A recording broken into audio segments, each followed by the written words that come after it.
Partea 1. Cine vrei să devii când vei crește? Cosmonaută. Desigur. Dar cine nu și-a dorit să fie cosmonaut?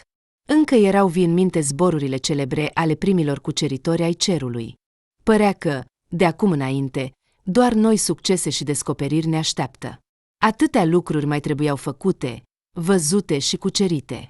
În acele vremuri, visurile despre cosmos erau la fel de vii ca cele despre călătoriile pe mare. Iată că nici micuța Tatiana nu făcea excepție. Visa că, într-o zi, va pleca nu doar într-un zbor, ci într-o expediție îndepărtată, către planete necunoscute.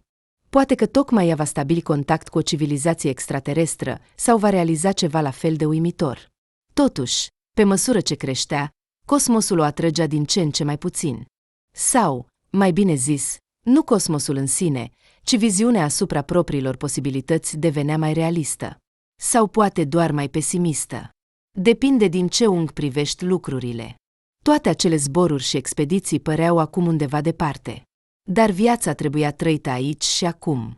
Ce s-ar fi întâmplat dacă visul ei copilăresc nu s-ar fi împlinit? Poate că nu avea suficiente abilități sau cunoștințe.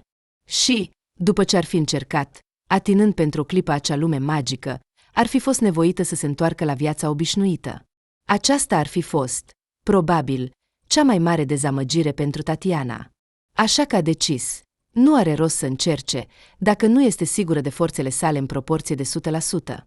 În urma unor astfel de gânduri, multe cariere de succes au fost îngropate, nu doar în domeniul spațial, ci în orice alt domeniu.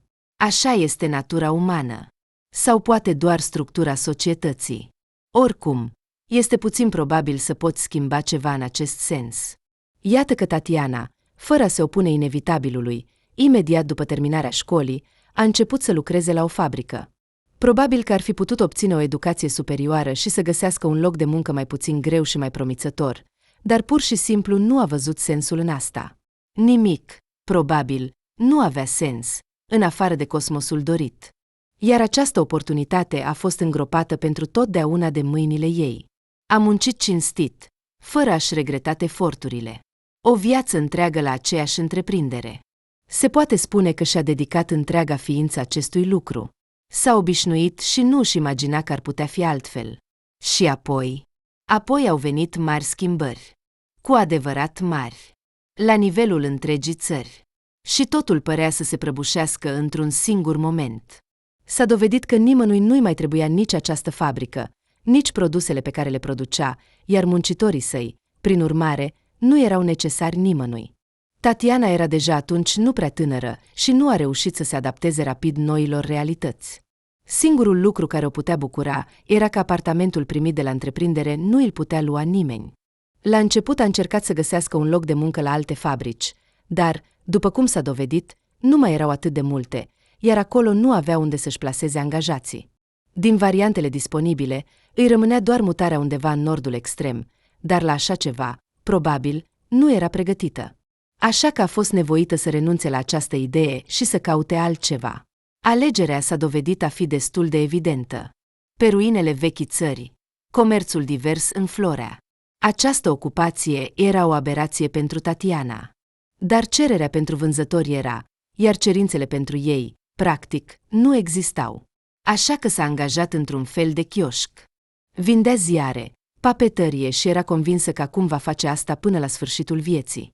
Dar a avut loc o nouă întorsătură, iar cea mai mare parte a acestor chioșcuri a fost demolată. Da, și în viață au venit noi tehnologii, pe care Tatiana nu mai era capabilă să le stăpânească. Ele erau din ce în ce mai necesare pentru orice fel de activitate, chiar și pentru una care părea a fi necalificată.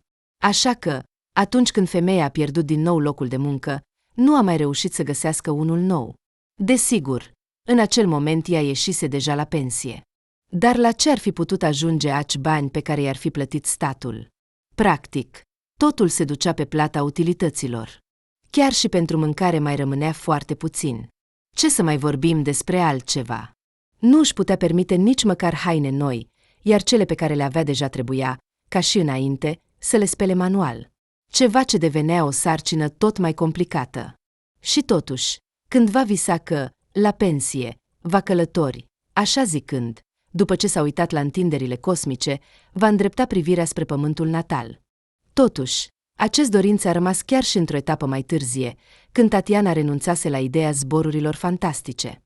Aceasta părea mult mai realistă. Dar nici măcar aceasta nu avea să se împlinească. Ce ar fi spus acea fetiță mică cu vise frumoase, dacă ar fi văzut-o pe actuala Tatiana? Ar fi regretat sau ar fi judecat-o? Femeia, cu groază, a fost nevoită să recunoască că a doua variantă, probabil, se apropie mai mult de adevăr. Ce ar fi înțeles ea atunci? Cum și-ar fi construit viața, dacă ar fi știut ce tulburări o așteaptă în viitor? Oricum, actuala Tatiana ajunsese deja la un grad extrem de disperare. Totul devenise atât de rău încât a început să fure din magazine. Pe lucruri mărunte, desigur, o sticlă, un pachet de lapte. De câteva ori, a fost prinsă de paznici. Totuși, o lăsau să plece. Uneori chiar îi permiteau să ia cu ea ceea ce furase. Probabil că înțelegeau în ce situație dificilă se află. Dar, într-o zi, Tatiana nu a avut noroc. Unul dintre paznici, încă foarte tânăr, s-a dovedit a fi prea principial. A furat. Deci a furat. A chemat poliția și a făcut-o să aștepte o oră și jumătate până când aceștia au sosit. Gardienii ordinii s-au uitat la tânărul om ca la un nebun. Și nu-ți este rușine? A întrebat unul dintre cei mai în vârstă. De ce ar trebui să-mi fie rușine? S-a mirat el sincer. Eu nu am furat nimic. Ea ar trebui să-i fie rușine. Uitați-vă la ea. O femeie în vârstă. Sunt sigur că a fost forțată să fure acest nenorocit de pâine doar din necesitate. Dar asta nu sunt problemele mele. Eu îmi fac datoria. Așa că, vă rog, faceți ceea ce trebuie. Polițiștii, probabil, ar fi fost bucuroși să o lase să plece. Dar acum, insistentul paznic nu le putea permite acest lucru. Se străduia să demonstreze că o criminală teribilă trebuie să fie arestată imediat. A insistat ca pentru Tatiana să se întocmească un proces verbal și să fie dusă la secție. Și nici măcar asta nu era atât de înfricoșător. Dar insistentul paznic a reușit să obțină dovezi că acest fur de pâine nu era prima infracțiune comisă de Tatiana. În acest sens, l-au ajutat camerele de supraveghere, instalate recent în acel magazin. Cu un aer triumfător, a adus înregistrările la poliție. Desigur, nimeni nu intenționa să o închidă la închisoare pentru astfel de fleacuri. Dar, în mod evident, autoritățile nu puteau rămâne complet inactive. Altfel, s-ar fi putut ca principialul paznic să înceapă să scrie plângeri și despre ei. Și cum să nu-ți pară de sărmana bătrână? Pielea proprie, oricum, e mai scumpă. Așa că, la început, a fost un dosar penal, apoi un proces, care a condamnat-o pe Tatiana, deși la o pedeapsă mică și cu suspendare, dar totuși, practic, nu a urmat nicio pedeapsă pentru ea. Dar teribil a fost însă și faptul că a fost oficial recunoscută ca infractoare. Asta era ceva ce nu și-ar fi putut imagina în copilărie. O astfel de existență, desigur, nu ar fi fost acceptabilă pentru nimeni. Iar Tatiana, care a fost întotdeauna idealistă, a început să se gândească chiar și la faptul că, dacă nu poate trăi normal, poate că ar fi mai bine să nu mai trăiască deloc. Dar totuși, ceva o oprea de la acest pas fatal. Fie frica, fie speranța.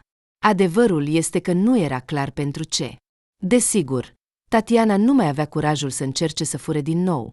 Se sătura, dar a decis ferm că nu va mai lua niciodată nimic străin. Cel puțin, dacă nu va muri de foame. Și, judecând după toate, nu părea că acest lucru o așteaptă. Totuși, cu ritmul în care creșteau prețurile pentru tot, a început să-i pară că și acest moment nu este departe. Și iată, în cea mai întunecată oră, Tatiana a văzut în sfârșit o rază de speranță. Cel puțin, așa îi se părea atunci. Trecând pe lângă un stâlp de iluminat fără nicio semnificație, a observat brusc o bucată ciudată de hârtie pe el. Atrăgea atenția cu litere mari, colorate și strălucitoare, care erau tipărite pe ea. Literele promiteau un loc de muncă cu un venit bun. Promiteau, ce este surprinzător, tuturor. Așa era scris. Fără restricții de vârstă sau stare fizică. Era nevoie să lucrezi doar câteva ore pe săptămână. Din toate cerințele posibile, doar abilitatea de a scrie. Asta suna ca ceva complet fantastic, ca ceva ce îi trebuia sărmanei bătrâne disperate. Desigur, S-a gândit ce fel de muncă ar putea fi aceasta, dar, sincer să fiu, nu s-a gândit prea serios. La urma urmei, este puțin probabil să se întâmple ceva rău dacă pur și simplu sună la numărul de telefon indicat și află totul. Dacă, dintr-o dată, nu-i va plăcea ceva, întotdeauna poate refuza. Și Tatiana a sunat. I-a răspuns o voce feminină plăcută. A pus câteva întrebări, destul de standard pentru angajare, despre vârstă, experiență, educație și tot felul de alte lucruri. Și când femeia a răspuns, a anunțat cu bucurie că, în principiu, se potrivește și că sunt gata să o invite la un interviu. Tatiana nu a sărit de bucurie decât dintr-un singur motiv. Genunchii ei bolnavi nu îi permiteau să facă astfel de exerciții fizice. Desigur, interviul nu era încă locul de muncă. Dar toți foștii potențialii șehi o refuzaseră încă de la acest stadiu, când le spunea despre vârsta ei. Aici, cel puțin, erau gata să-i ofere o șansă. Interviul a fost programat pentru ziua următoare, iar Tatiana se pregătea pentru el cu o atenție deosebită. A purtat hainele cele mai puțin purtate și chiar a încercat să se machieze. Totuși, cu asta ceva nu a mers bine. Fie că a pierdut abilitățile, fie că era vorba de cosmeticele care stăteau la ea de cel puțin un deceniu. Oricum, după ce s-a uitat la rezultat în oglindă, a decis să nu se facă de rușine și a spălat repede tot acest haos de pe față. La urma urmei, este puțin probabil ca cineva la muncă să aștepte de la ea o frumusețe deosebită. Ajungând la adresa pe care i-au dat-o, Tatiana s-a grăbit puțin. Alte asocieri îi veneau în minte când auzea cuvântul de birou. I se părea că ar trebui să fie ceva luminos, spațios, unde un număr mare de oameni stau la numeroase computere și tastează ceva concentrat. În realitate, biroul era situat într-o cameră ciudată, semisubterană. Era strâmt, destul de sufocant și, sincer să fiu, întunecos. Pe un singur computer nu lucra nimeni în acel moment. În schimb, câțiva oameni stăteau la o altă masă, pe care era un ceainic, și se ocupau cu consumul, așa cum i s-a părut Tatianei, de ceai deloc nevinovat. Văzând-o, păreau foarte surprinși. Dar apoi unul dintre ei s-a trezit, s-a ridicat de la masă și s-a îndreptat direct către Tatiana. În acel moment, dintr-un motiv oarecare, i-a venit să fugă din această cameră ciudată și să nu se mai întoarcă niciodată. Ulterior, s-a gândit de multe ori că, probabil, așa ar fi trebuit să procedeze. Dar era deja prea târziu. Bună ziua! Trebuie să fiți la interviu, a spus bărbatul. Da, am convenit că mă vor prinde astăzi la ora 4, a dat din cap Tatiana. Da, desigur. V-am așteptat. Ne pare rău. Aici este puțin haos. Vedeți, suntem o firmă complet nouă. Abia ne pregătim pentru deschidere. Cu toate acestea, haideți să ne așezăm și vă voi povesti detaliile. Apropo, mă numesc Mihail Vitalievici. Foarte plăcut. A răspuns automat Tatiana. În timp ce se gândea dacă ar trebui să se prezinte înapoi sau dacă acest om ar trebui deja să știe cine este, presupusul intervievator a început o activitate tumultoasă. Aceasta consta în faptul că, alergând în jurul mesei, a reușit să găsească câteva scaune libere și le-a scos chiar în mijlocul camerei. Pe unul dintre ele i-a propus să se așeze Tatianei, iar el s-a așezat pe celălalt chiar în fața ei. Vedeți, așa cum am spus, abia planificăm să ne lansăm afacerea inovatoare în domeniul tehnologiilor informatice. Până acum, am reușit să obținem acest spațiu. În timp, desigur, îl vom îmbunătăți, dar, din păcate, acum trebuie să lucrăm aici. Cu toate acestea, permiteți-mi să vă povestesc despre esența a ceea ce ne propunem să facem. Și a început un fel de poveste lungă, plictisitoare și complet neclară pentru Tatiana. Probabil că jumătate din cuvintele pe care le rostea nu le înțelegea deloc. Totul era legat de cele mai noi tehnologii, care erau pentru ea o pădure întunecată. Mihail Vitalievici vorbea, totuși, destul de convingător. Ei bine, ați înțeles totul? A întrebat el după un timp. În general, da, desigur. A răspuns evasiv Tatiana, care, desigur, nu a înțeles nimic, dar nu dorea să pară prea prost și învechită. Excelent. Mă bucur foarte mult. Căci și mulți tineri nu înțeleg foarte bine ce facem. Cu toate acestea, îmi cer scuze, aceasta trebuie să fie o observație foarte lipsită de tact din partea mea. De ce să ne mai facem griji? Încă nu am căzut în demență și mă amintesc foarte bine câți ani am. Aveți perfectă dreptate, nu sunt tânără. Ce om uimitor sunteți, a spus Mihail Vitalievici cu admirație. Știți, mulți s-ar supăra pe așa ceva. Dar sunteți pur și simplu o descoperire pentru acea muncă pe care dorim să vă propunem. Ei bine, cu precauție, a început Tatiana. Dacă tot am ajuns la asta, aș dori să înțeleg ce anume se așteaptă de la mine. Vedeți, teoretic, înțeleg, desigur, cu ce vă ocupați. Dar, în practică, nu mă descurc foarte bine cu noile tehnologii. Așa că mi este greu să-mi imaginez cum aș putea fi de ajutor. Oh, sunt sigur că vă veți descurca. Nu este nimic complicat în această muncă. Cu toate acestea, trebuie să menționez că nu oferim doar un loc de muncă, ci o colaborare completă, putem spune chiar un parteneriat. A exclamat Mihail Vitalievici cu entuziasm. Ce aveți în vedere? A întrebat Tatiana, nu prea înțelegând. Vedeți, am menționat deja că abia ne pregătim să deschidem firma. Practic, totul este aproape gata. Dar nu am ieșit încă pe piață. Evident, ar fi fost corect ca fiecare persoană care începe acest drum împreună cu noi să nu fie doar un angajat obișnuit. Nu, stimată Tatiana Evgenievna, vă propunem ceva mult mai semnificativ. Veți deveni coproprietar a companiei noastre. Oh, aceasta este o responsabilitate atât de mare. Nu sunt sigură că mă voi descurca. Veți reuși. Cu siguranță veți reuși, a insistat Mihail. Într-un anumit sens, este o chestiune formală. Nimeni nu va cere să luați decizii. Cu toate acestea, dacă doriți, în timp, vă vom învăța totul. Dar, în esență, statutul dumneavoastră va însemna doar că veți primi bani suplimentari. O primă, dacă doriți, din venitul firmei, doar pentru că veți îndeplini îndatoririle dumneavoastră directe și nimic mai mult. Și, desigur, salariul nu a fost anulat. Sună bine, a zâmbit Tatiana. Dar care vor fi, totuși, aceste îndatoriri directe? Trebuie să înțeleg dacă voi putea. Da, desigur. De fapt, totul este foarte simplu. Va trebui să introduceți doar câteva date în computer. Probabil că groaza care a apărut pe fața Tatianei la aceste cuvinte s-a reflectat pe chipul ei. Cel puțin, interlocutorul ei a tăcut chiar și pentru o clipă, ceea ce nu s-a întâmplat deloc în timpul acestei conversații. Totuși, aceasta a trecut repede. A zâmbit larg, grăbindu-se să o convingă pe viitoarea coproprietară a firmei că nu va fi nimic complicat în munca ei. Nu vă faceți gris, doar pare complicat, a spus el. Prin introducerea datelor, mă refer la simpla tastare. Veți avea niște hârtii cu text, tipărit sau scris de mână, va trebui doar să tastați același text într-un program special. Nimic complicat. Veți vedea. Vă voi arăta totul. Dar cu asta, probabil, mă voi descurca. Totuși, mă tem că nu voi fi prea rapidă. Nu vă faceți gris. Totul va veni cu experiența. La început, veți tasta în ritmul care vă este confortabil și nici nu veți observa cum acesta va crește treptat. După câteva luni, probabil că nici eu nu voi putea ține pasul cu dumneavoastră. Și, deocamdată, nu vom avea nimic atât de urgent încât să fie necesară o viteză specială.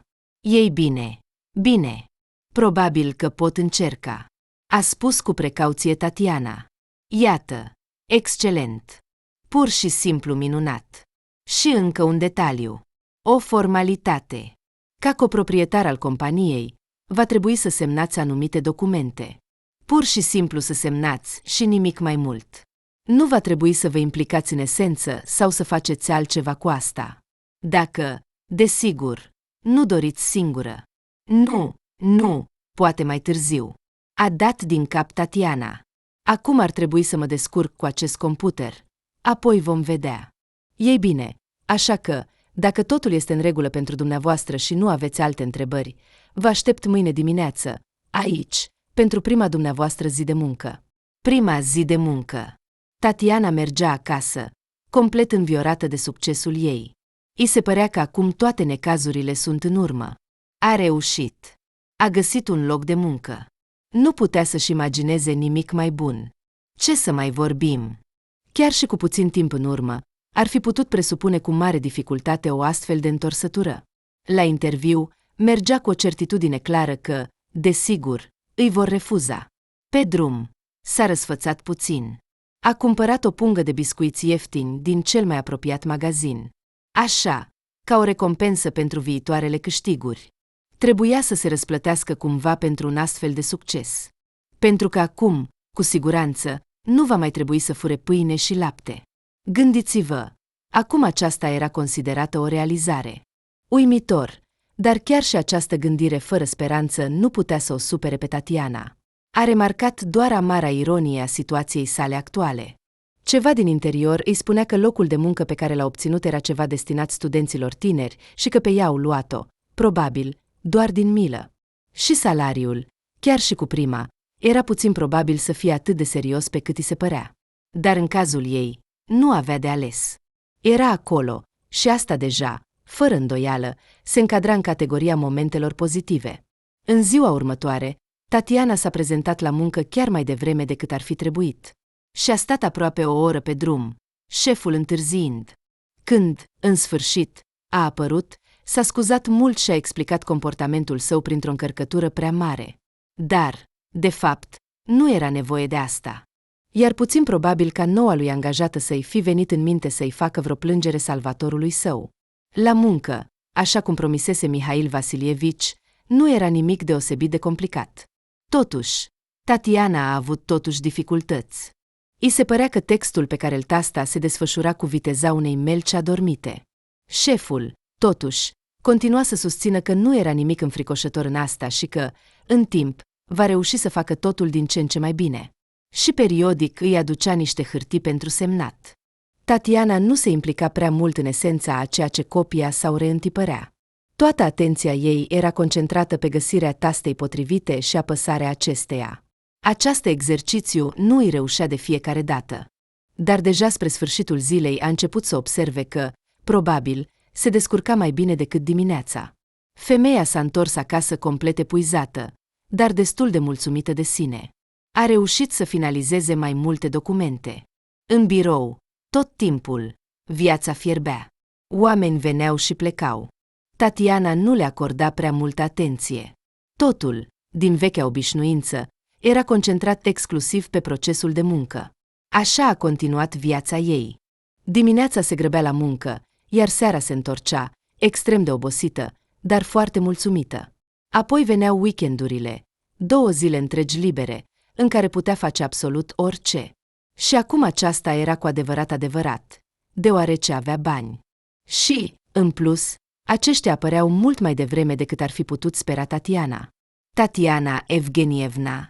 I s-a adresat șeful în jurul mijlocului primei săptămâni de muncă. Ce faceți? De ce nu mergeți să vă luați banii? Ce bani? S-a mirat Tatiana. Nici măcar nu a realizat imediat ce i-a spus. Era prea absorbită în căutarea unei litere neascultătoare. A întrebat din pură obișnuință. Și abia după aceea s-a mirat cu adevărat. Ei bine, cum adică? Plata pentru munca dumneavoastră cinstită. A zâmbit Mihail Vasilievici. Dar eu lucrez pentru dumneavoastră. Asta e doar a 3-a zi. Tatiana a început să se plângă și mai mult. Asta nu are nicio importanță. Astăzi avem ziua plății bonusului, iar toți angajații îl primesc. De altfel, este un eveniment săptămânal.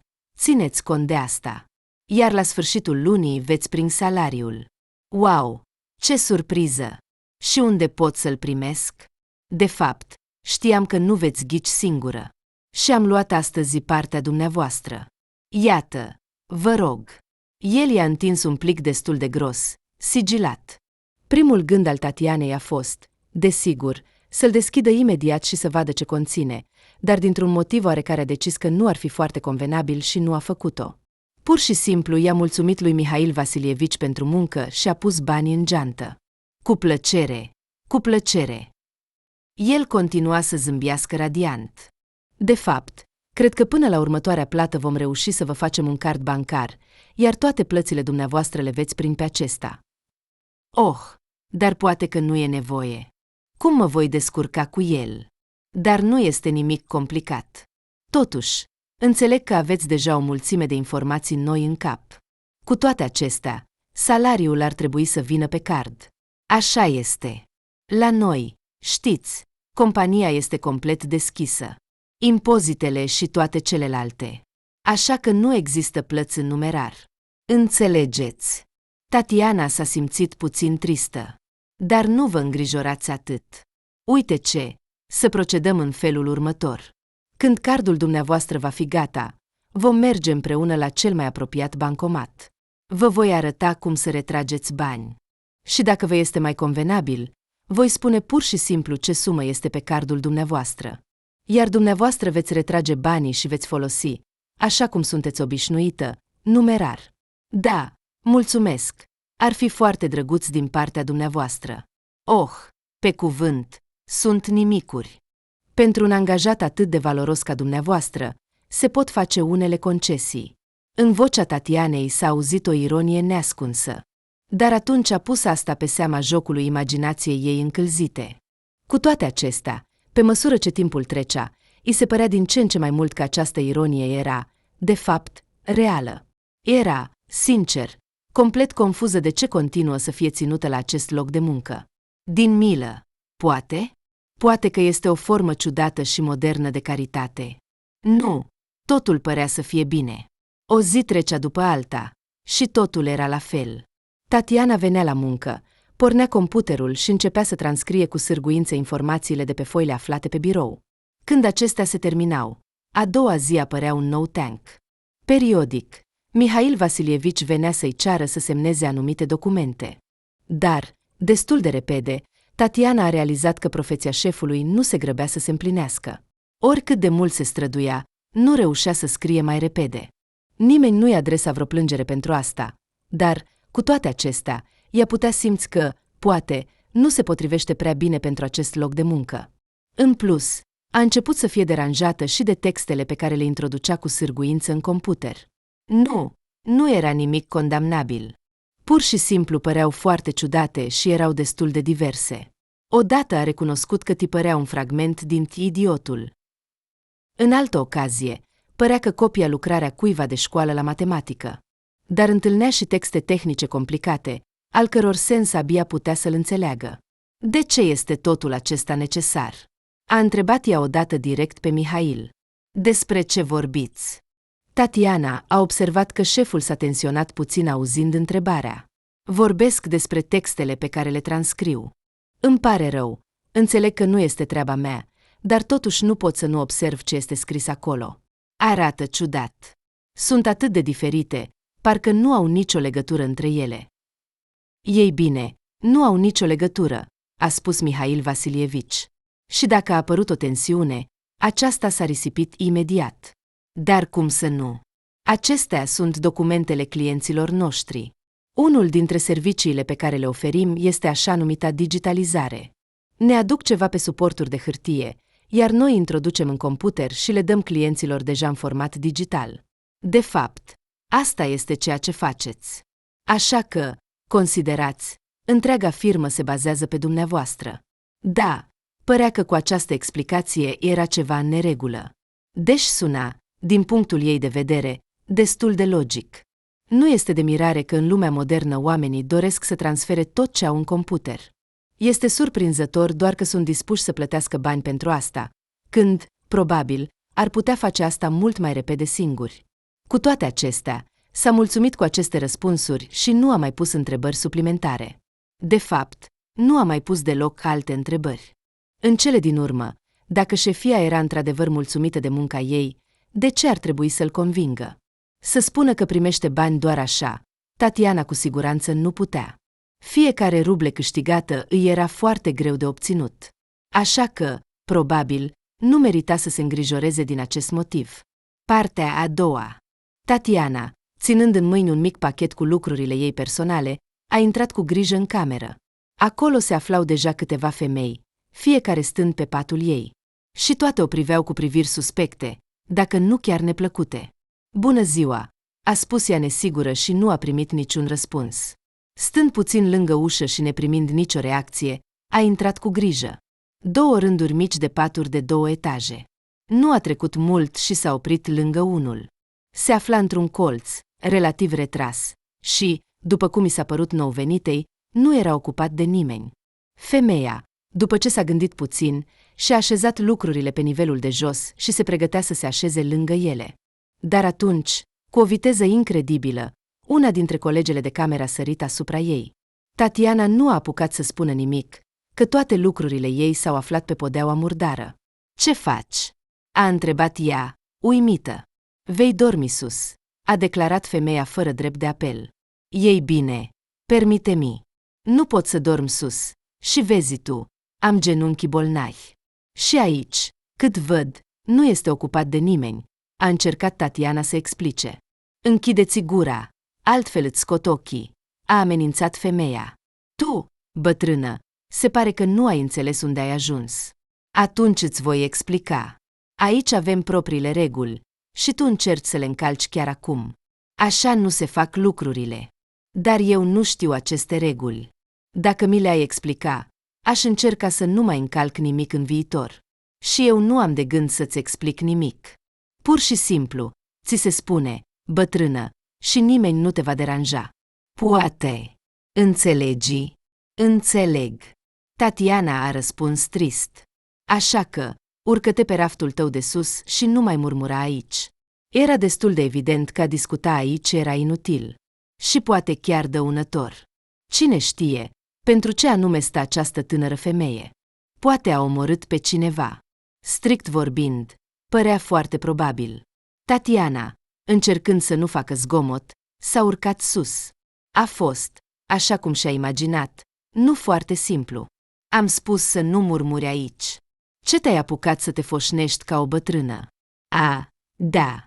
Practic toți cei care se aflau în cameră au râs, cu excepția, poate, unei singure fete.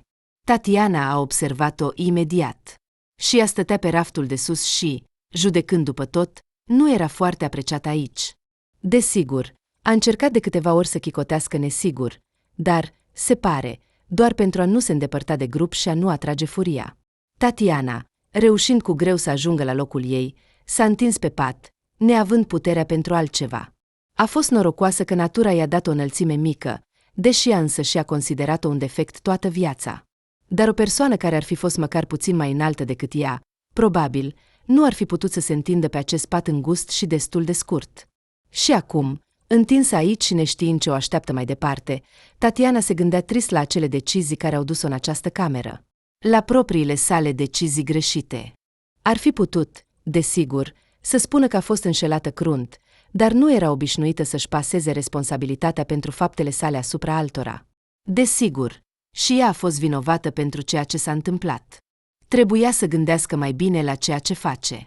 Trebuia, în cele din urmă, să-și asculte propria intuiție, căci avea suspiciuni. Se gândise de multe ori că ceva nu este în regulă cu acest loc de muncă, dar totuși a rămas acolo, căci avea nevoie de bani. Oh, dacă ar fi știut ce fel de bani sunt aceștia și ce necazuri îi vor aduce. Cu siguranță, nu ar fi luat acești bani. Dar totuși, îi lua. Lua și nu punea întrebări, chiar și atunci când observa ceva suspect. Așa că, era vinovată nu mai puțin decât cei care știau. Așa îi părea, cel puțin, în acel moment, pe acel pat, în acea cameră. Cu toate acestea, dacă se uita înapoi, în cea mai mare parte a timpului nu avea nicio îndoială. Doar uneori, îndoielile se strecurau în minte. În principal, lucra și primea salariul, probabil, prea mare pentru un astfel de tip de activitate, dar, după propriile sale sentimente, își îndeplinea pe deplin sarcinile pentru care era plătită. Cine ar fi putut ști că setul de texte este doar o acoperire? De asemenea, judecând după tot, destul de stupidă. Să creadă asta ar fi putut doar o persoană complet depășită de tehnologiile moderne. O persoană ca ea. Iată și răspunsul la întrebarea care o chinuia pe Tatiana. De ce, totuși, o țineau la acest loc de muncă? Cel mai important, totul se desfășura cumva neobservat și cu grijă, și consta în acele documente pe care le semna cu propria mână. Și, de asemenea, în banii pe care îi primea pe card, deschis pe numele ei. Dacă ar fi știut ce sume trec prin acest card, dar nu avea nici cea mai mică idee. Deși, așa cum acum înțelegea, ar fi fost destul de ușor să afle. Tatiana și-a amintit pentru totdeauna acea zi, care ar fi trebuit să fie pentru ea una obișnuită, banală, la fel ca multe altele. Venise deja la muncă, se așezase la computer. În birou era singură. Nu era nimic surprinzător în asta. Mihail Vasilievici fusese foarte ocupat în ultima vreme și destul de des lipsea de la locul său de muncă. În schimb, îi dăduse cheia, astfel încât să poată intra fără probleme în încăpere. Tatiana a semnat obișnuit un anumit număr de documente, pe care șeful ei le lăsa acum într-un tank separat. Apoi, cu conștiința curată, a început să lucreze la sarcina principală, ocupându-se de ea până aproape de prânz. Tocmai se apropia timpul pauzei de prânz, iar ea se pregătea să-și încălzească mâncarea adusă de acasă într-un recipient. Și atunci s-a întâmplat un eveniment pe care Tatiana nu l-ar fi putut anticipa. În încăpere au năvălit polițiști. Nimeni nu i-a explicat nimic. Pur și simplu i-au pus cătușe și au așezat-o cu fața la perete. Numai din sunetele care se auzeau din spate, femeia a înțeles că în birou se desfășoară o percheziție adevărată. Ei bine, bătrână! A răsunat vocea cuiva dintre polițiști, iar Tatiana a auzit clar admirația amestecată cu groază. Da, așa ceva nu poate organiza oricine, chiar și un tânăr. Cu toate acestea, trebuie să fie asta ceea ce i-a adus ruină. Un tânăr poate ar fi organizat și mai rău, dar mai bine ar fi șters urmele digitale. Este o greșeală. Ascultați, eu nu sunt vinovată de nimic. Vei cânta aceste melodii investigatorului. Acum, doamnă, taci și nu deranja desfășurarea activităților de investigație. Altfel, va trebui să înregistrăm și o rezistență față de reprezentanții legii. Tatiana, desigur, nu avea intenția de a se opune reprezentanților legii. Așa că a trebuit cumva să tacă, continuând să stea cu fața la perete, fără a avea cea mai mică idee despre ceea ce făceau acești polițiști în spatele ei. Picioarele o durea groaznic. Începuse să o doară și spatele, dar nu a îndrăznit să spună despre asta. Tatiana nu știa cât timp a durat această percheziție. Încercase să numere secundele, dar s-a pierdut destul de repede. Tot ce îi mai rămânea era să privească în tăcere spre perete și să încerce să ignore durerea, care creștea cu fiecare minut. Când, în sfârșit, au dus-o la mașina de poliție, picioarele îi cedaseră. Gardienii legii au fost nevoiți să o tragă efectiv după ei. Ei bine, de ce te târăști? Nu ai nicio șansă să fugi. Așa că, la ce bun această rezistență stupidă? Nu mă opun. Am picioarele bolnave. E greu să merg. Da. Mai bine gândește-te la ceva mai interesant. Aici nu va funcționa să ne faci milă. Ne considerăm că te-am prins în flagrant. Toate dovezile sunt aici. Tatiana nu știa ce să răspundă, așa că a tăcut și a continuat să meargă, mișcându-și picioarele cu greu. Cu toate acestea, în unele privințe, acest polițist avea dreptate. Problema ei nu era doar durerea, ci și o frică sălbatică. Nu înțelege absolut ce se întâmplă, pentru ce este acuzată și ce se va întâmpla cu ea în continuare. La început au mers mult timp undeva. Sau poate nu foarte mult, dar Tatianei s-a părut că drumul a durat o eternitate. Dar, în cele din urmă, s-a terminat. Femeia în cătușe a fost împinsă destul de brutal din mașină și dusă în clădirea secției de poliție. La început, au așezat-o pur și simplu pe o bancă în biroul de primire. Tatiana s-a relaxat puțin. S-a gândit că, dacă nu o închid într-o cameră separată, atunci totul nu ar trebui să fie atât de rău. Cu toate acestea, destul de repede s-a dovedit că nu aveau camere libere.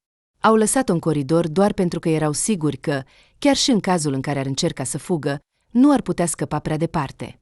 A început din nou așteptarea chinuitoare. Nimeni nu vorbea cu Tatiana, nimeni nu-i explica nimic, iar la încercările ei timide de a întreba ceva primea recomandarea de a tăcea și de a nu deranja munca. Femeia a încercat să asculte conversațiile din jurul ei, dar s-a dovedit a fi o activitate destul de inutilă. Dacă cineva vorbea despre motivul pentru care se afla în acel loc, nu reușea să înțeleagă nimic. După un timp, au ridicat-o de pe bancă și au dus-o din nou undeva. Tatianei nu-i mai păsa. Chiar și la tribunal. Ce mai contează la tribunal? Așteptarea o epuizase atât de mult, încât, probabil, nu s-ar fi opus prea mult dacă ar fi dus-o direct pe poligonul de execuție. Dar, desigur, acest lucru nu s-a întâmplat. Așteptarea chinuitoare a continuat deja într-o nouă locație. Era o cameră în care Tatiana nu a observat nimic, în afară de o masă și 2 scaune dure, așezate unul în fața celuilalt. Au așezat-o pe unul dintre ele și i-au prins cătușele de un inel de pe masă, destinat evident pentru astfel de scopuri. Totul acesta nu era atât de înfricoșător, cât era incredibil de umilitor. Tatiana a început din nou să numere secundele și s-a pierdut din nou. A încercat să se gândească la ce ar putea fi acuzată, dar nu-i venea nimic în minte. Din câte știa, nu încălcase absolut nicio lege, cel puțin intenționat. Și nimic atât de grav încât să fie tratată în acest fel. Să-și imagineze asta era destul de greu.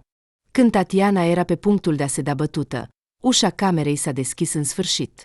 A intrat o persoană. Era evident mai tânără decât ea, dar arăta foarte obosit. Sub ochi avea cearcăne adânci. Probabil că nu dormise de mult timp. Cel puțin, nu dormise normal. Nu purta uniformă de polițist, ci doar un costum negru strict. Străinul s-a uitat la Tatiana de la ușă, apoi s-a apropiat de masă și s-a așezat în fața ei. Căutând în buzunar, a scos o cheie și, spre oarecare ușurare a acuzatei, i-a desfăcut cătușele. Nu doar că le-a desfăcut, ci le-a scos complet de pe ea. De ce să țină o femeie în vârstă ca pe un bărbat mare și puternic? Nu am idee de ce. Vă rog să mă iertați, unii dintre angajații noștri au în loc de creier o fișă de post, pe care, de altfel, nu au citit-o prea atent. Mă numesc Alexei Nicolaevici. Voi investiga cazul dumneavoastră. Ce caz? Ascultați, Alexei Nicolaevici, nimeni nu-mi spune nimic. Nu am nici cea mai mică idee în ce sunt acuzată.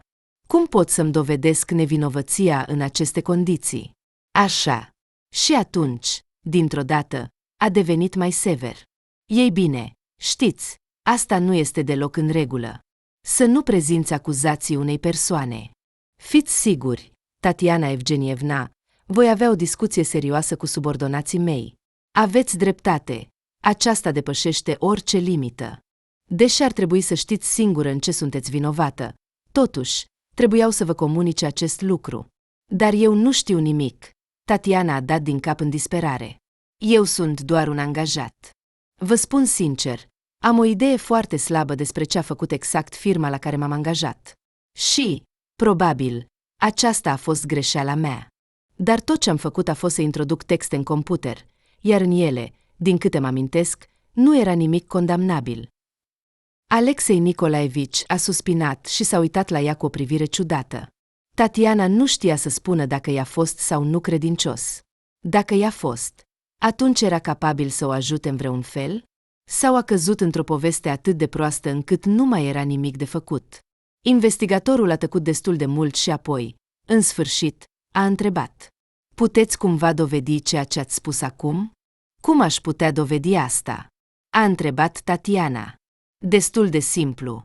De fapt, aveți un contract de muncă, vreo fișă de post, măcar chitanțe sau fluturaș de plată, ceva care să reflecte că ați primit salariu și care a fost suma acestor plăți?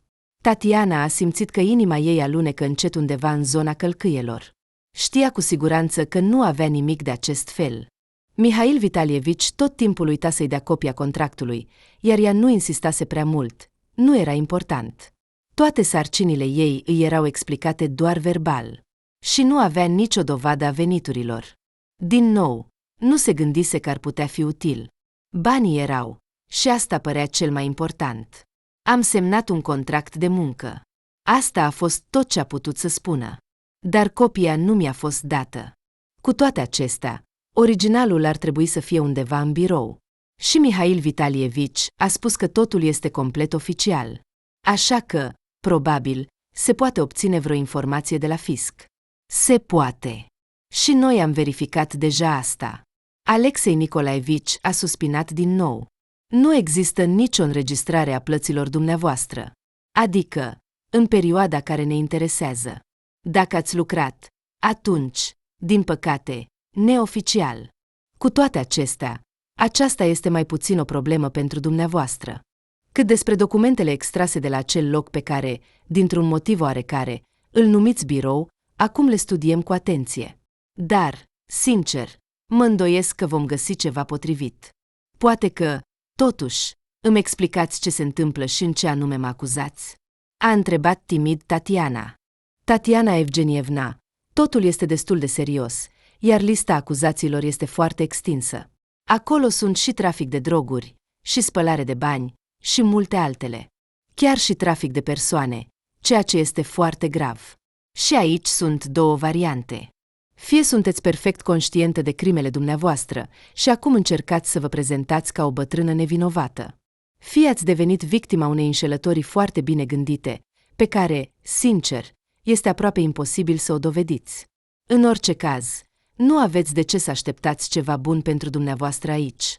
Nu am făcut nimic din ceea ce mi-ați prezentat. Dar cum vă imaginați asta? De fapt, este destul de simplu. Știți, am văzut multe la acest loc de muncă. Nu mă mai miră nimic. Și faptele îmi spun că sunteți în favoarea dumneavoastră. Nu aveți nimic care să poată dovedi versiunea dumneavoastră. Că ați fost angajată pur și simplu pentru a îndeplini anumite sarcini. În schimb, există numeroase documente cu semnăturile dumneavoastră care atestă deschiderea unor firme dubioase și mai mult, că ați continuat să le gestionați. Există un card pe numele dumneavoastră, prin care au trecut toate tranzacțiile ilegale. Și multe altele. De fapt, am doar un card. Pe el mi s-au transferat salariul. Pur și simplu l-am retras de la bancomat.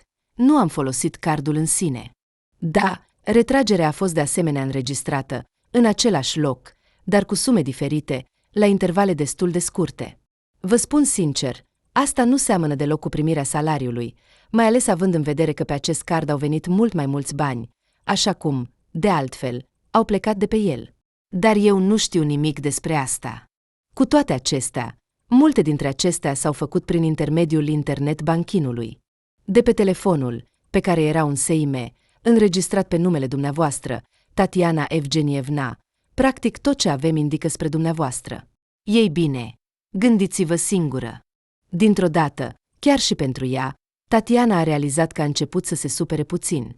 Dacă aș fi fost într-adevăr acea criminală teribilă pe care mă descrieți aici, oare aș fi înregistrat toate acestea pe numele meu? Oamenii uneori comit și mai mari prostii, a observat Alexei Nicolaevici cu o notă filosofică. În plus, ați putea face asta intenționat, pentru a putea, în caz de ceva, să stau aici și să mă prezint ca o victimă a unei înșelătorii.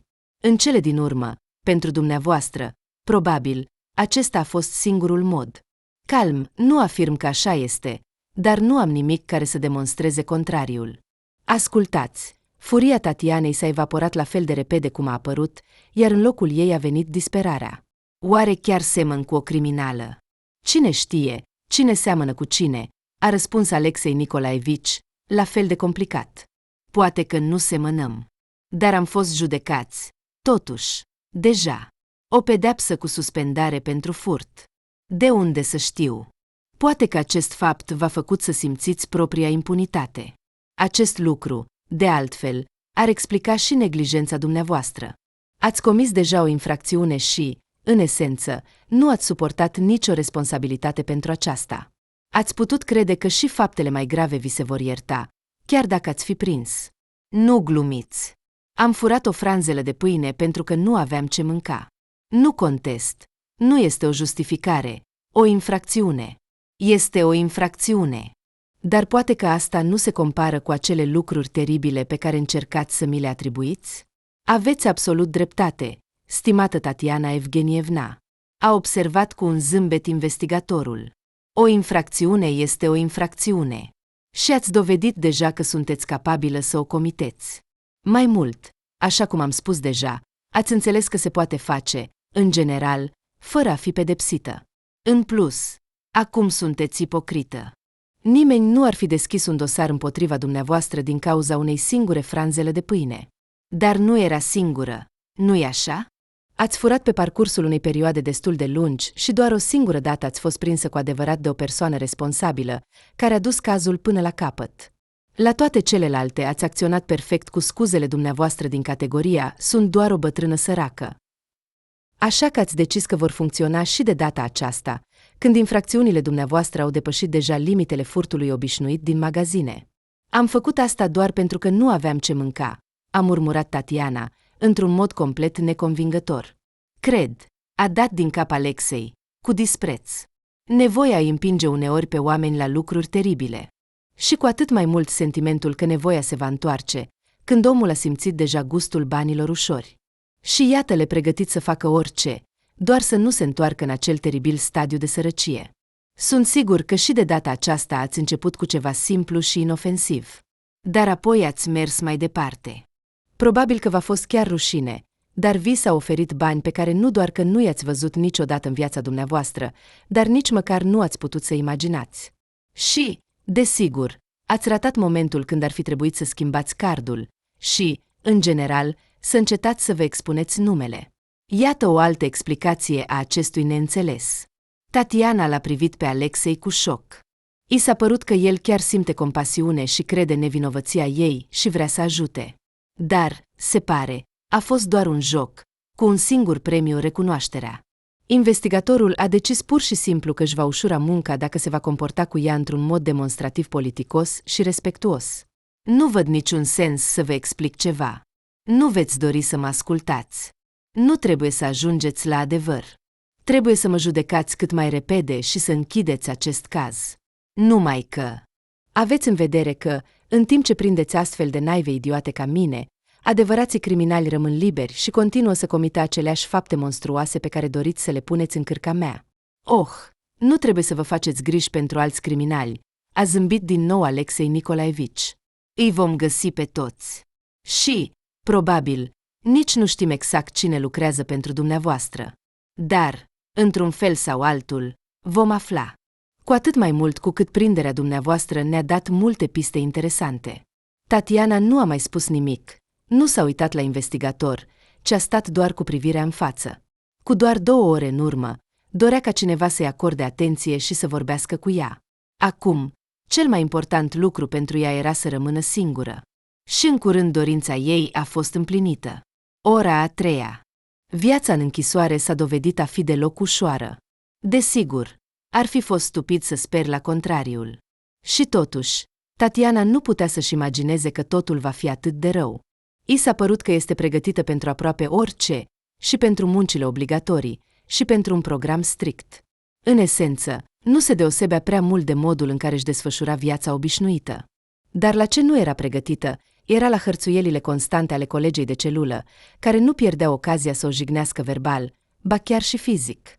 Tatiana a început să bănuiască că ele fac asta nu din voința lor, ci că este o formă de răzbunare a lui Alexei Nicolaevici, care, oricât a încercat, nu a reușit să obțină de la ea nici numele presupuselor complici, nici detalii despre infracțiunile comise. Desigur, nu a reușit. Pentru că nu avea informațiile pe care le dorea. De aceea, niciuna dintre metodele sale nu a funcționat asupra ei. Nici amenințarea, nici șantajul, nici, dimpotrivă, promisiunea de a-i reduce posibila pedepsă. Dar el era ferm convins de vinovăția Tatianei. Și, așa cum bănuia ea, dorea cu orice preț să-i strice viața, care era deja distrusă de încarcerare. Totuși, femeia admitea că Alexei Nicolaevici nu avea nicio legătură cu nenorocirile ei. A ajuns într-un mediu de criminali înrăiți. Pentru astfel de oameni, hărțuirea altora putea fi considerată o formă acceptabilă de distracție. Așa că nu se putea exclude că ele făceau asta din proprie inițiativă. În această idee, Tatiana era oarecum întărită de faptul că nu era singura persoană din lume care suferea astfel de atacuri.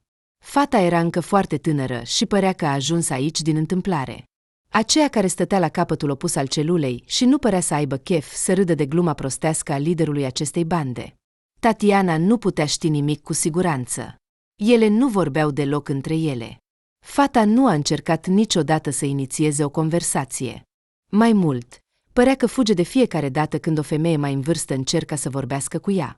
Se temea, probabil, nu de interlocutoarea în sine, desigur, ci mai degrabă de ceea ce colegele de celulă ar putea face doar din cauza acestui dialog. Cu toate acestea, Tatiana simțea că această fată, la fel ca ea, se simte străină aici, ca și cum s-ar afla într-un loc complet nepotrivit. Ar fi trebuit să se unească cumva, dar acest lucru era pur și simplu imposibil. Mai mult, apariția unei noi potențiale victime, se pare, a ușurat situația acestei fete. Așa că era evident că nu dorea să se expună și să devină din nou principalul obiect al hărțuirii. Tatiana, desigur, nu o judeca pentru asta. Dimpotrivă, Era puțin bucuroasă că a putut ajuta pe cineva să facă, chiar și fără intenție, ceva bun pentru un alt om, în condițiile în care era mai puțin probabil să se aștepte la așa ceva. I s-a părut chiar că există ceva vag corect în această situație. La urma urmei, ea își trăise viața și, în orice caz, era puțin probabil să aibă vreo șansă de a ieși din închisoare. Iar această fată era încă foarte tânără. Așa cum se spune, toată viața era înainte. Și-ar fi fost bine să părăsească zona fără sens și să încerce ulterior să-și asigure o existență demnă. Așa că ziua se întindea din zi în zi, săptămâna din săptămână, luna din lună, iar Tatiana, cu un oarecare groază, a realizat că începe să se obișnuiască cu noua ei viață. Nu a reușit să înțeleagă legile ciudate ale închisorii și a continuat să fie atacată, fie din acest motiv, fie pur și simplu pentru că a fost considerată cea mai slabă și cea mai convenabilă victimă, dar, în mare parte, a început să-i pese din ce în ce mai puțin. Să facă ce vor. S-a împăcat cu noua ei situație. Odată, într-o noapte, cu greu urcându-se pe patul de sus, zăcea și gândurile îi zburau exact în jurul acestui fenomen ciudat. Este normal să înceapă să perceapă realitatea înconjurătoare astfel, încât să renunțe atât de repede la luptă. Totuși, a încercat să facă asta, sau pur și simplu a lăsat lucrurile să decurgă de la sine. Aceste gânduri triste au fost întrerupte într-un mod neașteptat. Tatiana a auzit cum se deschide ușa celulei. S-a ridicat ușor pe coate și a încercat să se uite în întunericul din jurul ei. Desigur, nu a reușit.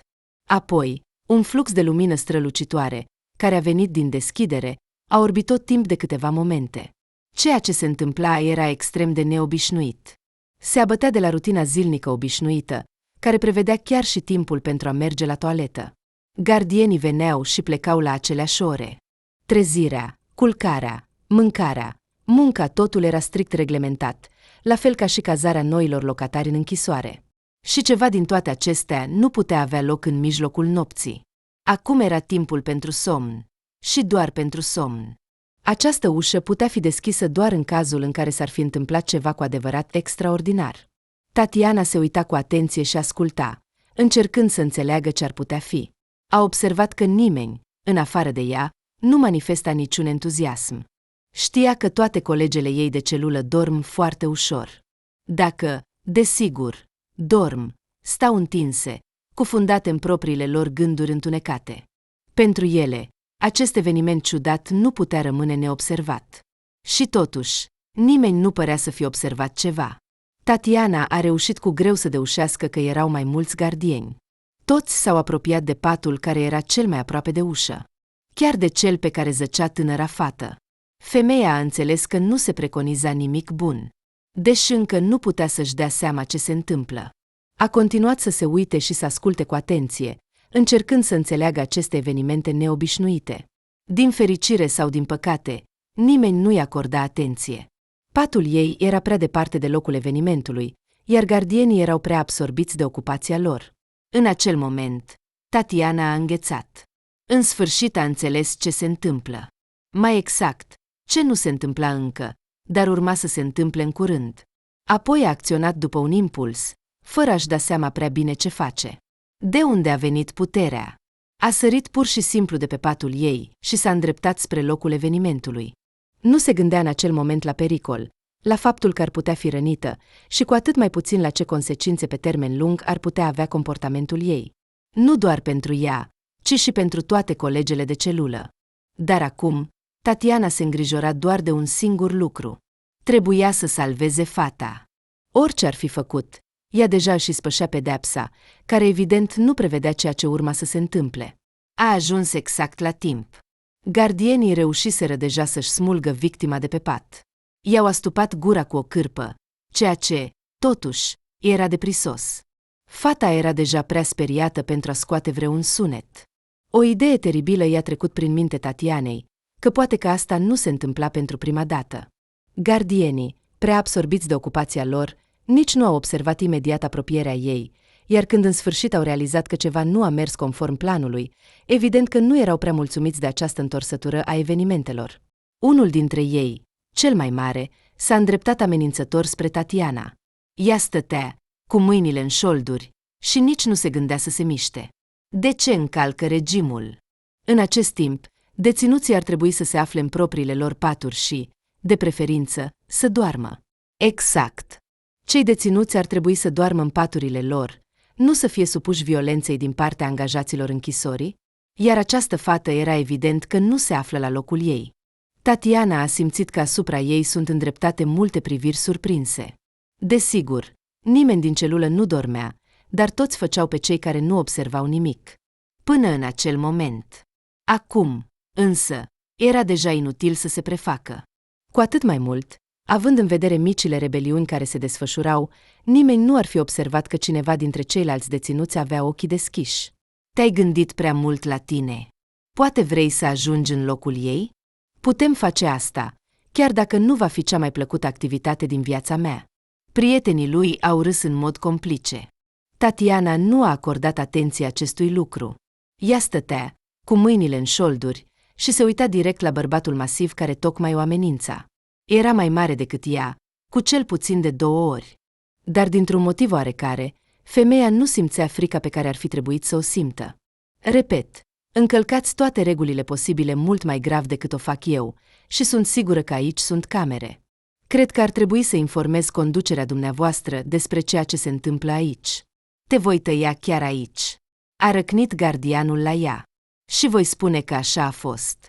Crezi că pe cineva interesează ce se întâmplă aici cu voi? El spunea un lucru, dar Tatiana vedea clar că nu avea încredere în aceste cuvinte. Bărbatul transpira abundent, iar mâinile îi tremurau. Știa că camerele există cu adevărat și, judecând după tot, nu avea posibilitatea să distrugă înregistrările care rămân pe ele.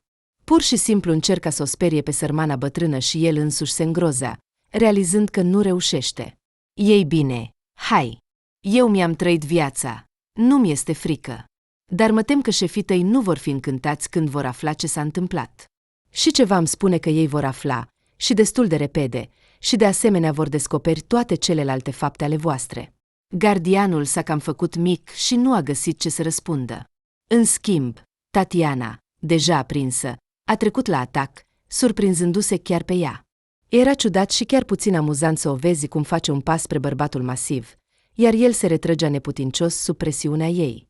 Dar eu nu am nimic de pierdut. Eu, vezi tu, sunt deja în închisoare și este puțin probabil să ies vreodată de aici. Așa că propun să procedați astfel. Acum plecați și nu mai apăreați niciodată în această celulă. Și, în general, ar fi bine să nu mai văd niciodată fețele voastre.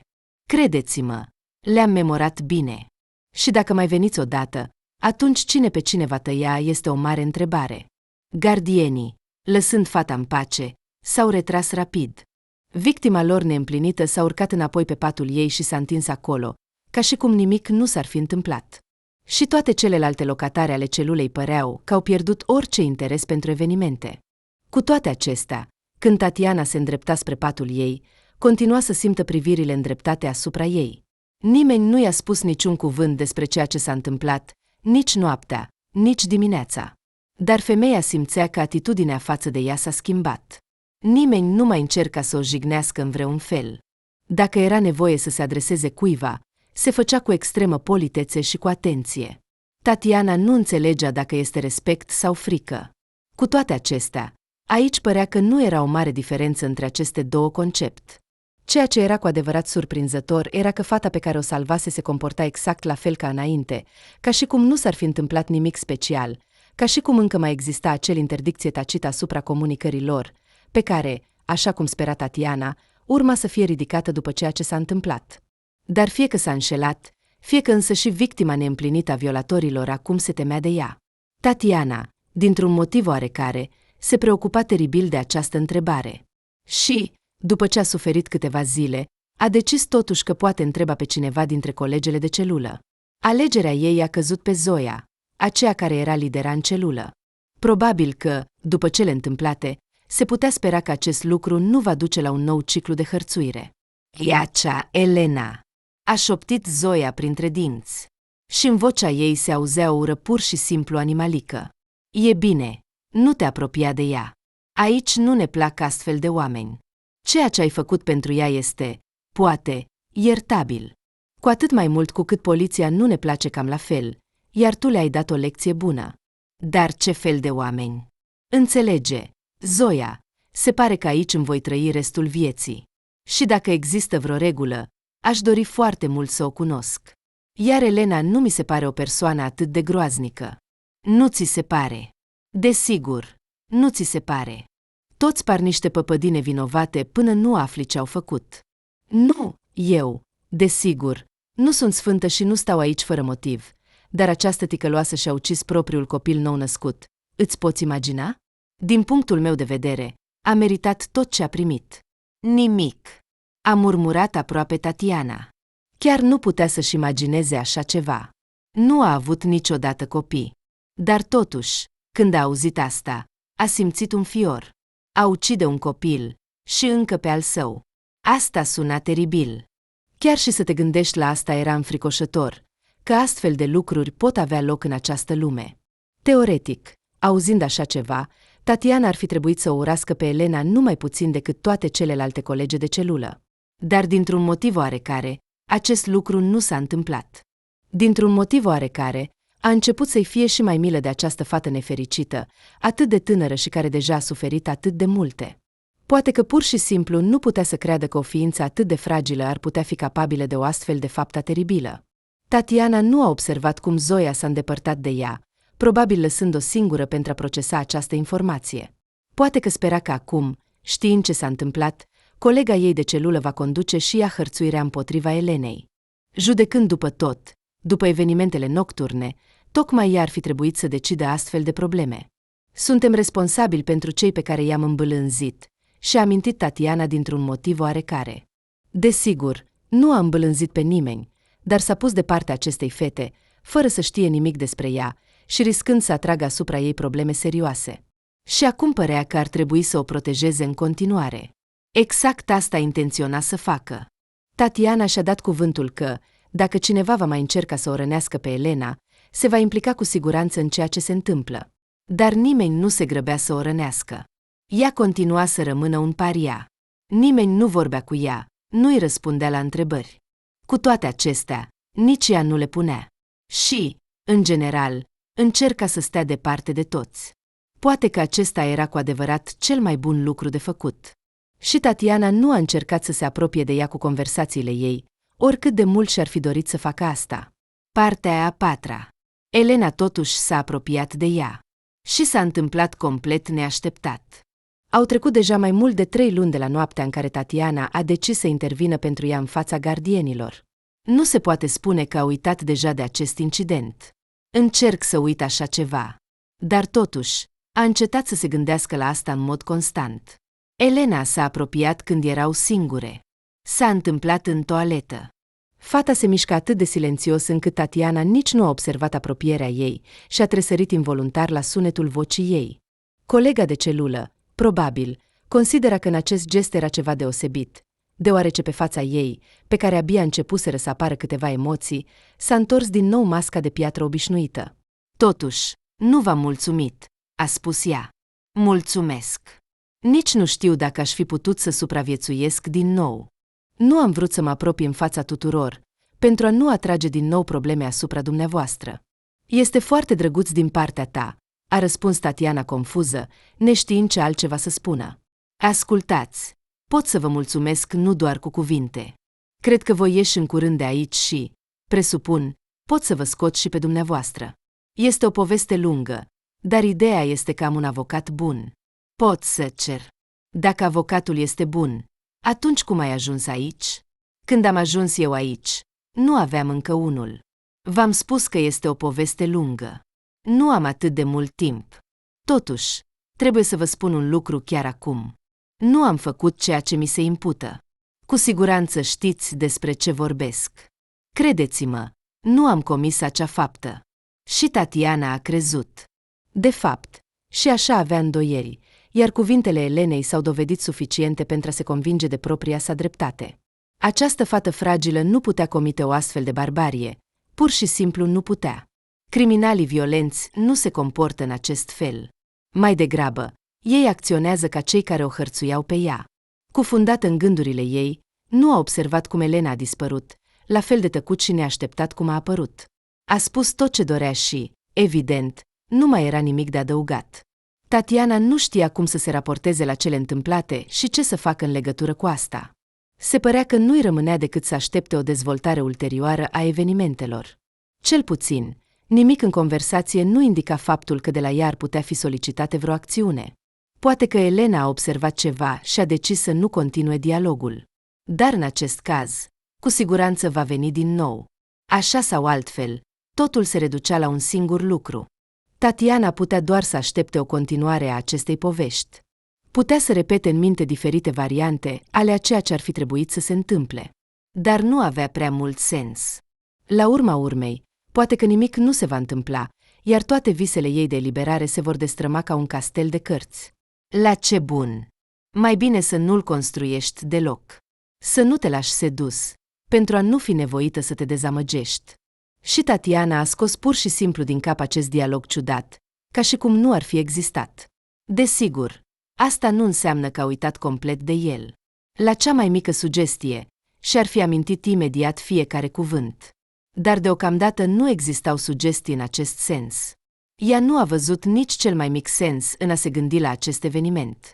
Probabil, acest lucru a învățat-o închisoarea să trăiască doar în momentul prezent, fără a se gândi la viitor sau la trecut, și să acționeze exclusiv în funcție de circumstanțe. Dar, cu toate acestea, evenimentele au început să se dezvolte atât de repede, încât Tatiana nu a reușit să reacționeze la ele. De altfel, nici nu era complet sigură că trebuie să facă ceva. Parcă a fost prinsă de un flux tumultuos și purtată într-o direcție necunoscută.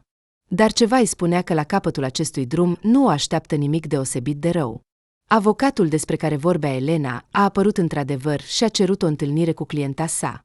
Mai exact, cu amândouă. Fiecare în parte, desigur, dar, cu toate acestea.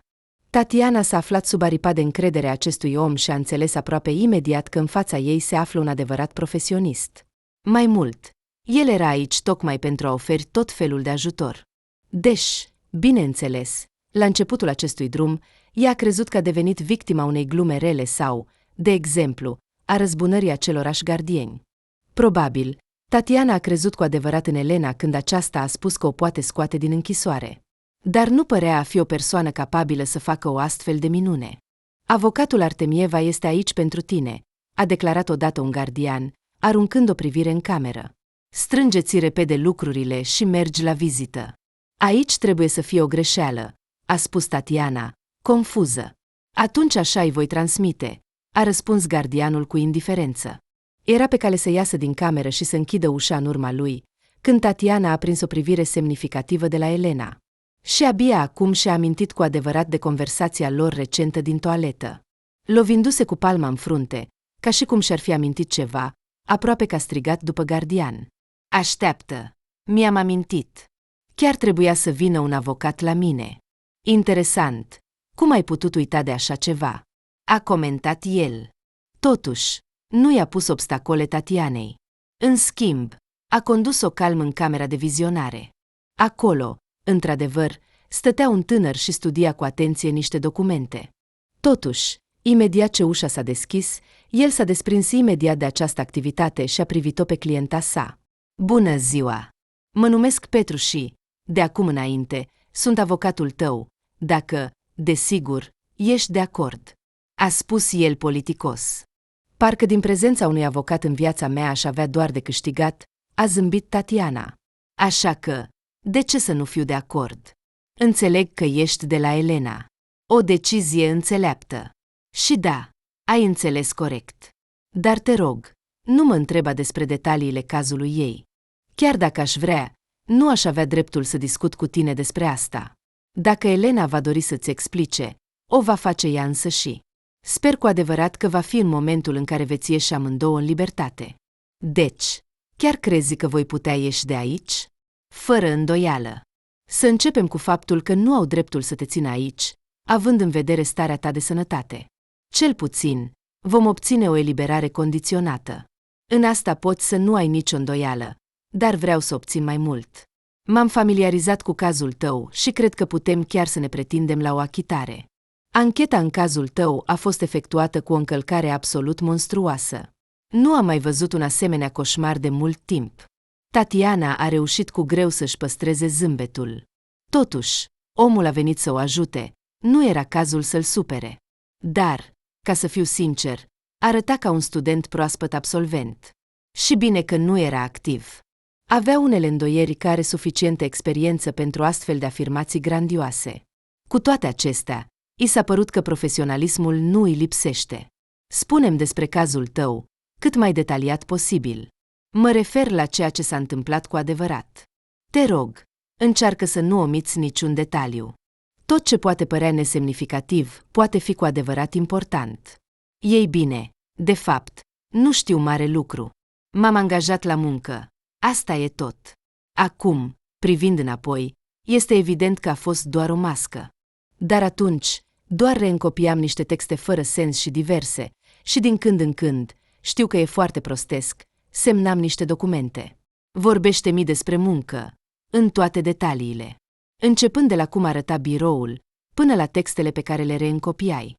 Poate ai reținut vreo frază din documentele pe care le-ai semnat, orice ar fi. Înțeleg, nu e ușor, dar te asigur că este absolut necesar. Tatiana chiar s-a străduit să-și amintească cât mai multe. Apelul telefonic pentru programarea la interviu și chiar interviul în sine, întregul proces de muncă. Petru o asculta cu atenție, făcând periodic notițe în carnetul său, punându-i tot felul de întrebări. Chiar a reușit să o facă să-și amintească detalii pe care, cum credea ea, nici nu le știa. Desigur, Tatiana nu avea nici cea mai mică idee despre cum toate acestea o pot ajuta. Dar dintr-un motiv oarecare, a avut încredere în Petru, pe care îl vedea pentru prima dată în viața ei. Și pe deasupra, acesta fusese trimis de un om care, din toate punctele de vedere, nu putea inspira încredere. Cu toate acestea, femeia avea un sentiment inexplicabil că se află în mâini de încredere. Întreaga conversație a durat, cum a aflat mai târziu, mai mult de 3 ore și a semănat mai mult cu un interogatoriu decât cu o discuție cu un avocat. De altfel, Tatiana a arătat că Petru era pregătit să o tortureze cu întrebări variate, doar că timpul alocat lui se terminase. În caz contrar, evident, totul s-ar fi întins pe multe ore. Nu s-a înșelat. După această întâlnire, au mai avut câteva, iar toate au fost asemănătoare unele cu altele. Petru o bombarda cu întrebări variate, făcând-o să-și amintească cele mai nesemnificative detalii. Tatiana începea să creadă că nu va exista un final pentru asta. Când, în sfârșit, el a declarat mulțumit. Iată, acum cred că am tot ce-mi trebuie. Deocamdată, desigur, e prea devreme să afirm ceva, dar sunt aproape sigur că am suficiente materiale pentru eliberarea ta. Urați-mi noroc.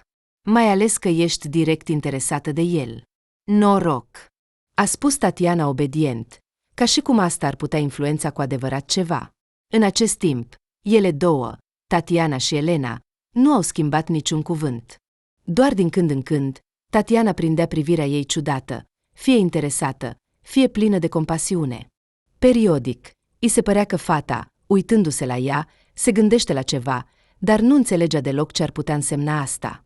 După ce a trecut prin ce a trecut, Tatiana pur și simplu nu putea să nu devină puțin suspicioasă.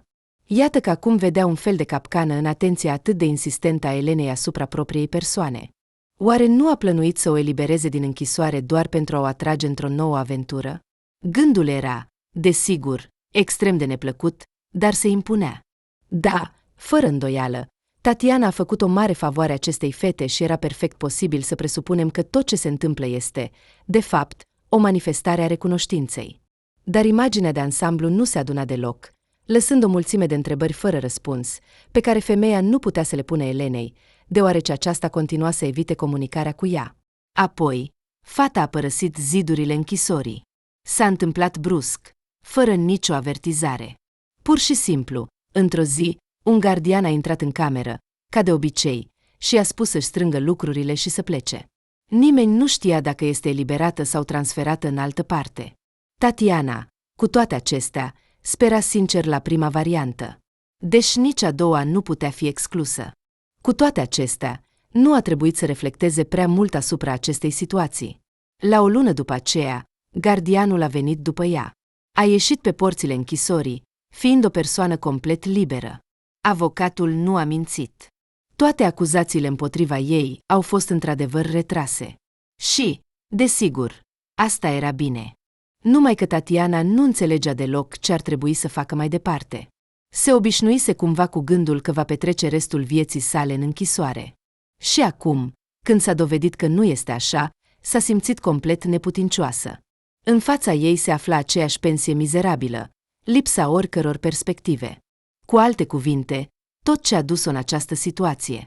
Nu se știe cât timp ar fi stat așa, pierdută, lângă porțile închisorii, și ce ar fi decis să facă în cele din urmă.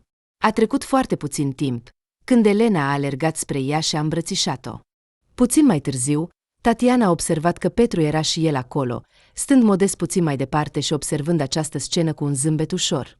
Nu se putea să nu observe cum s-a schimbat Elena. Abia acum Tatiana a realizat că ea este, de fapt, foarte frumoasă. Acest fapt era bine ascuns atât de uniforma de închisoare, cât și de masca de piatră perpetuă de pe față. Acum, fata râdea și zâmbea și, în plus, era îmbrăcată într-o rochie de vară ușoară, care îi sublinia perfect trăsăturile corpului. Sunt atât de fericită că totul a funcționat. Și, desigur, am avut noroc că a apărut Petru, a exclamat Elena. Și, într-adevăr, am avut noroc, a confirmat Tatiana, dar vocea ei tristă nu corespundea deloc acestor cuvinte. Vă mulțumesc enorm amândurora. Îmi cer scuze, dar nu arăți deloc fericită. În timp ce Tatiana se gândea ce să răspundă, Elena a început rapid să vorbească. De fapt, ne-am așteptat că așa va fi. Pentru că, din câte înțeleg, nu ai unde să mergi, nu ai cu ce să trăiești. Numai să nu-mi spui că ești gata să-mi oferi o muncă foarte simplă cu un salariu foarte bun, a spus Tatiana cu un zâmbet ironic. Ai simțul umorului, așa că înseamnă că nu e totul pierdut. Nu, vrem să-ți oferim nu o muncă, ci ceva mult mai scandalos. Bani, fără nicio obligație, semnarea unor documente dubioase și așa mai departe. Pur și simplu o sumă pe care suntem gata să ți-o oferim lunar, astfel încât să ai o viață decentă. Ai făcut deja atât de multe pentru mine, poate chiar prea multe. Sincer, am încetat să mai înțeleg ceva. Credeam că ești doar avocat, dar acum este evident că nu este deloc așa. Aș face pentru tine mult mai mult dacă aș putea. Dacă nu ai fi fost tu, nu sunt deloc sigură că aș fi stat acum aici. Și în ceea ce îl privește pe Petru, el este fratele meu. Așa cum am spus, este o poveste lungă. Dar avem tot timpul din lume. Așa că hai să facem așa, îmi povestești totul și dacă povestea ta nu mă va face să am suspiciuni, voi accepta oferta ta. Partea a 5-a. Elena s-a născut într-o familie defavorizată. Cel puțin, așa a crezut ea cea mai mare parte a vieții sale. Părinții beau și nu se sfiau să-și disciplineze copilul prin metode fizice. Dar ei așa le spuneau. Fata avea o părere puțin diferită despre asta, dar, evident, nimeni nu o întreba. Toată viața, Elena a avut un singur vis, cel mai dorit, să scape din acest coșmar. Și cea mai sigură modalitate de a realiza acest lucru era, desigur, obținerea unei educații bune și, ulterior, a unei slujbe bine plătite. În general, ea înțelegea asta. Numai că, în cazul ei, această abordare a problemei devenea practic imposibilă. Acasă, fata era așteptată de scandaluri constante, țipete, certuri între părinți. Nu se puteau limita la a-și rezolva problemele între ei. Adesea, ea era implicată în toate certurile. Așadar, când să se ocupe de studiu? Și, mai ales, cum? Era imposibil să te concentrezi pe ceva în astfel de condiții. Elena chiar s-a străduit foarte mult, dar din motive foarte obiective, notele ei la școală lăsau de dorit. În acest caz, ele corespundeau pe deplin realității. Cunoștințele fetei erau fragmentare, incomplete, iar acest lucru nu îi permitea să continue studiile într-o instituție de învățământ superior decentă. În clasele superioare, Elena a fost nevoită să renunțe complet la ideea frumoasă și să caute alte căi de evadare. A încetat să mai acorde atenție studiilor, găsind diverse slujbe, fără a se menaja, doar pentru a strânge o sumă de bani până la majorat, care să-i permită să supraviețuiască o vreme fără ajutor extern. Acest lucru, însă, s-a dovedit a fi nu atât de simplu. Nu putea să lipsească complet de la școală. Prin urmare, nu avea prea mult timp pentru muncă. Și ce putea face o elevă care nu avea cunoștințe sau abilități speciale? Poate doar să fie chelneriță sau menajeră cu normă parțială. Era evident că nu aducea prea mulți bani. În plus, exista întotdeauna riscul ca părinții să descopere și să-i jefuiască economiile. Odată, acest lucru s-a întâmplat cu adevărat. Pe lângă toate acestea, Elena a avut și o mare neplăcere pentru că a avut niște bani, iar ea a decis să-i păstreze pentru sine, în loc să împartă cu mama și tata. Cu alte cuvinte, când a venit momentul mult așteptat al evadării, fata a realizat că, în mare parte, nu a reușit să strângă nimic. Desigur, s-a angajat imediat cu normă întreagă. În plus, lua mereu diverse slujbe. Dar venitul ei nu era suficient pentru a se muta pur și simplu într-un apartament separat. Nu putea să economisească nimic, continuând să locuiască cu părinții. Se forma un cerc vicios, din care Elena nu vedea ieșire. Aici a apărut Costia, care i s-a părut un rază de lumină în acest regat întunecat, calea spre salvare. Îl iubea? Probabil că nu. Dar, fără îndoială, avea o părere foarte bună despre el. Cel puțin, îi era incredibil de recunoscătoare. Pentru că el a scos-o din această lume teribilă, din care părea că nu putea exista nicio salvare. El a observat-o la muncă. Elena continua să lucreze ca chelneriță într-unul dintre restaurantele din oraș, iar Costia era un client obișnuit. Cumva, fără să-și dea seama, au început să schimbe câteva fraze, apoi să discute în mod normal, dacă timpul permitea. În cele din urmă, el a invitat fata la film, iar ea a acceptat. Mutarea lui Costia s-a întâmplat destul de repede. Elena nu i-a ascuns că pentru ea acesta era singurul mod de a scăpa. Bărbatul știa foarte bine despre întreaga ei situație și a propus el însuși o astfel de variantă de ieșire. A rămas doar să accepte cu recunoștință. Probabil că și el înțelegea ce se întâmplă. Mai degrabă, era o afacere avantajoasă pentru amândoi decât orice altceva. Și la început totul a fost bine. Elena se ocupa de ceea ce, de fapt, venise să facă în această casă. Îndeplinea îndatoririle unei soții bune, care, după cum se știe, nu include dragostea față de soț, dar include toate treburile casnice. Curățenie, gătit, organizarea gospodăriei în general și așa mai departe. Amândoi erau mulțumiți și părea că o astfel de idilă va dura mulți ani. Apoi, Elena a rămas însărcinată.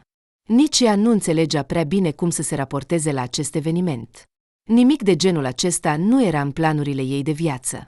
Cel puțin, în următorii ani nu avea de gând să aibă un copil, căci ea însă și era încă foarte aproape de vârsta copilăriei. Dar Costia nu voia să audă nimic. A spus că ea poartă fiul lui și că nu-i va permite să scape de el. Și a adăugat că este pe deplin capabil să-și întrețină familia, chiar și cu un copil. Și ce, de fapt, îi mai trebuia Elenei? A recunoscut că, probabil, nu-i mai trebuia nimic. Și a fost de acord să păstreze sarcina. Aici au început ciudățeniile în comportamentul soțului.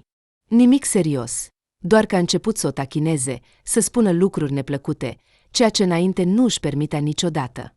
Iar la toate încercările Elenei de a-i cere să nu facă asta, se supăra teribil.